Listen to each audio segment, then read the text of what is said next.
Milord, आज हमारे साथ कोर्ट में मौजूद हैं रिटायर्ड पोस्टमैन और इन पर यह आरोप है कि ये पोस्ट ऑफिस में आजकल इतना ज्यादा दिखते हैं कि रिटायरमेंट से पहले भी उतना नहीं दिखते थे। ऐसा क्यों? अरे बाबा, वो सरकार का गलती है।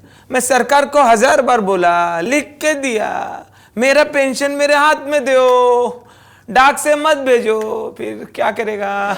देखिए, आप पर यह भी आरोप है कि आप घर की नींद पोस्ट ऑफिस में पूरी करते थे। ऐसा क्यों? अरे बाबा, घर का सब काम मैं पोस्ट ऑफिस में करता था, तो सोने को मिलता था किधर। फिर देखिए, आप पर यह भी आरोप है कि आप अपने काम से बचने के लिए लोगों के खत, लोगों की रजिस्ट्री उनके पते पर पहुंचाने की बजाय कूड़ादान में पहुंचाते थे। ऐसा क्यों? अरे बाबा, वो सब लेटर फालतू रहते थे, उसमें कुछ भी नहीं था, तो काय को साहब लोग को तकलीफ देने का, उनकी बिल्डिंग में जाने का, पहले वॉचमैन को पूछने का, साइन बिन करने का, लिफ्ट पकड़ने का, फिर बेल मारने का। उस समय साहब लोग सोता है, क्या करता है, आराम करता है, काय को किसको डिस्टर्ब करने का। तो इसके लिए वो सारे खत को मैं कूड़ादान में दान करता था। फिर हो, तो इसका मतलब है कि आप लोगों के लेटर्स खोल कर पढ़ते थे। खत लो, बिना खोले पढ़ के बताओ। फिर नमस्कार। आज हमारे बीच पेश हैं योग बाबा जी। हाँ तो बाबा जी, सबसे पहले तो हमें यह बताइए कि आपकी उम्र कितनी है? 350 साल के हैं। ये कैसे मुमकिन हो सकता है? अच्छा, दुष्ट कहीं का। जो टेलीविजन में बा आती है बूढ़ी, वो 175 साल की, वो चलता है तुम लोगों को, उससे बा है। हम बा है 350 साल। अच्छा, हमने सुना कि आप खाने का बहुत ज्यादा परहेज करते हैं। तो परहेज ना करें?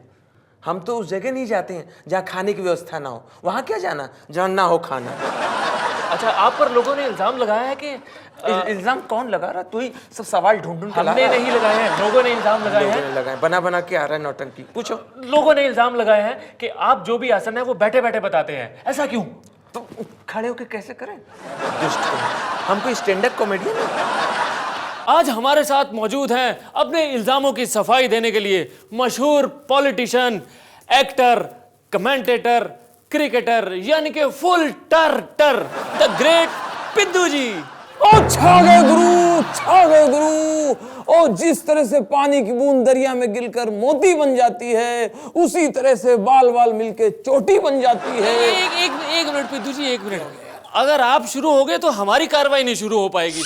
आप पर पहला इल्जाम यह है कि आप चुनाव जीतने के बाद अपने क्षेत्र में, यानी कि अपने एरिया में नहीं गए। ऐसा क्यों? ओ छा गया गुरु, छा गया। मैं क्या बादल हूं जो छा गया? ओ यार, फिर भी तू टाइगर है यार, तू छा गया यार। ओ जिस तरह से गुरु, ज्यादा आम खाने से आम का स्वाद नहीं मिलता, ज्यादा ससुराल जाने से भाग्य नहीं खुलता, उसी तरह से चुनाव जीतने के बाद क्षेत्र में घूमने से ज्यादा काम नहीं चलता। आप पर अगला इल्जाम यह है कि आप लाफ्टर शो में कंटेस्टेंट्स के घटिया जोक्स पर हंसने के पैसे लेते थे।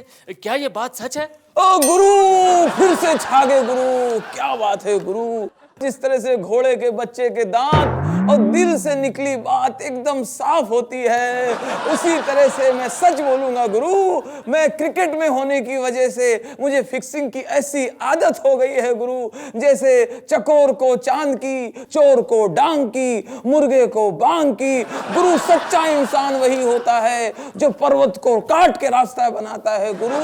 हीरे की परख सिर्फ जौहरी को होती है। एक मिनट पिद्दू जी, आप पर अगला इल्जाम यह है कि आप अपनी बातों को बहुत लंबा खींचते हैं। ऐसा क्यों? तू फिर से छा गया गुरु, तू फिर से छा गया। ओ गुरु, जब मैं ग्राउंड में होता था तो मेरे शॉट लंबे होते थे, बातें छोटी छोटी होती थी। अब मेरे शॉट बंद हो गए, बातें लंबी हो गई गुरु। सच्चा इंसान वही होता है जो पर्वत को काट के रास्ता बनाता है गुरु। हीरे की परख सिर्फ जौहरी को होती है। डम डिगा मौसम भीगा गुरु। सरकाई लोग खटिया की जाड़ा लगे के पग घुंघरू बांध मीरा नाची थी गुरु। क्या हो गया? चले गए। तू तो पूरा सुन है। लॉर्ड, आज हमारे साथ कटघरे में मौजूद हैं डॉक्टर जीवन। वाह वाह वाह वाह, क्या बात है। डॉक्टर जीवन, आप पर पहला आरोप यह है कि आप गरीबों को फ्री में। बिल्कुल बिल्कुल, गरीबों का फ्री में इलाज करना ही पड़ता है।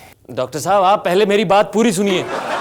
मैं आप पर आरोप लगा रहा हूं कि आप गरीबों को फ्री में मिलने वाली दवा को अपने प्राइवेट क्लिनिक में बेच देते हैं। जज साहब, मैं बड़ा जज्बाती डॉक्टर हूं। मेरा दिल नहीं करता कि एक्सपायर्ड दवा मैं गरीबों को दूं। आप पर अगला आरोप यह है कि आप सरकारी अस्पताल से ज्यादा अपने प्राइवेट क्लिनिक में आने वाले मरीजों का ज्यादा ध्यान रखते हो। ऐसा क्यों? जज साहब, बल्कि हकीकत ये है कि मैं सरकारी अस्पताल के मरीजों का ज्यादा ध्यान रखता हूं। हाँ, तभी तो सरकारी अस्पताल से हमारे अस्पताल में मरीज। वाह वाह वाह वाह। डॉक्टर साहब, आप पर एक आरोप और भी है। वो आरोप यह है कि आपके मरीज कितने भी सीरियस क्यों ना हो, लेकिन आप उनको नर्सों के भरोसे छोड़ के चले जाते हो।